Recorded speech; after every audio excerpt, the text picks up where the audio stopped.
Welcome back.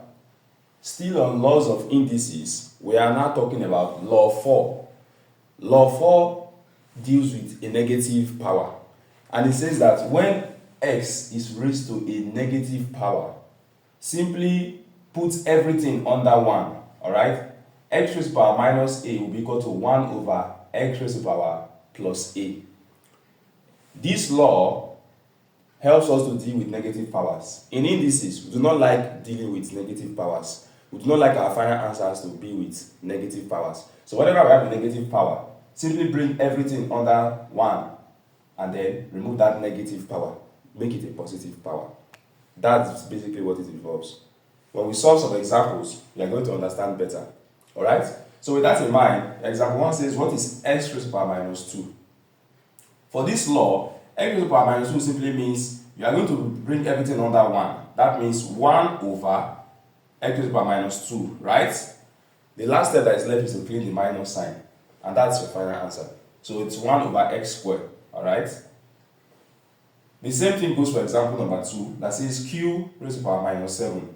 Simply bring everything under 1. It becomes 1 over q raised to the power.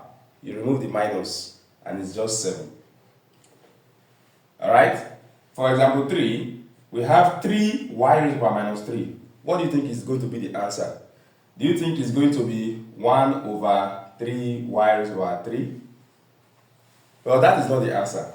If we look at this very critically, which term is carrying the negative power? It is only y that is carrying the negative power. Alright? 3 is not carrying the negative power. So 3 is not going to be affected by this law. This is the same thing as 3 raised to the power 1 times y raised to the power minus 3. Right? So 3 has its own positive power. So it's not going to be affected by this law. It is only this y that is going to be affected. So we have something like 3 raised to the power 1 times y raised to the power minus 3. So we are going to apply law 4 only to this one with a negative power.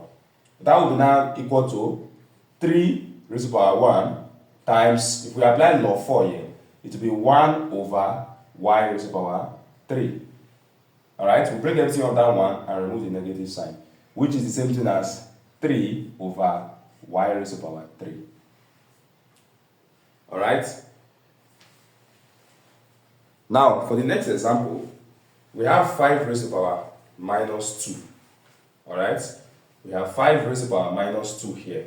What is 5 raised to the power minus 2 going to be? It's going to be 1 over 5 raised to the power 2.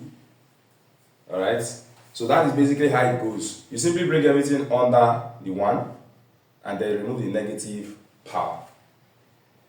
For example 5, we have something that looks a bit complex. We have 2 raised to the power 3 times 1 over 4 raised to the power minus 1. So we notice that it is only this one that is affected by law 4, a negative power. So we are going to solve this normally. What is 2 raised to the power 3? That is 2 times 2 times 2, which is 8. So this is the same thing as 8 times 1 over 4 raised to the power minus 1. Now, to apply law 4 to this, we are going to bring this 1 over 4 under 1. That means this is the same thing as 8 times 1 over 4 raised to the power is now a positive 1. Right? So we brought it under 1 over and then remove the negative sign. So what is 1 over 1 over 4? 1 over 1 over 4, 1 over 1 over 4 is the same thing as 1 divided by 1 over 4, right? And then it's the same thing as 1 times, we'll flip this, 4 over 1. What is 1 times 4? It's 4. So it means that all of this here is equal to 4, which means I have 8 times 4, which is 32. So that is it. For the example 6, we have 32x squared, y raised to the power minus 3, z squared. Which of these terms will be affected by law 4? It cannot be 32 because it has a positive power of 1. It cannot be x, it has a positive power. It cannot be z, it has a positive power. But if you look at y, it has a negative power. So it means it is only that y we are going to apply this law 4 to. So this will be equal to 32x squared times, if we are going to apply law 4 here, it will be 1 over y cubed times z squared. Alright? Which gives us If we take all the numerators, 32x squared z squared all over y cubed. And that's the final answer. So that is simply the application of law 4. In each of these examples we've solved, anytime we have a negative power, simply bring it under 1 and you get your final answer. Alright? So now, let's see if you can try some examples on your own. Try and solve this and let me know the answers that you got.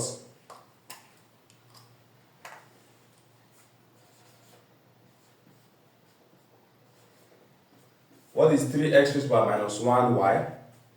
And also, what will be 25 raised to the power minus 2?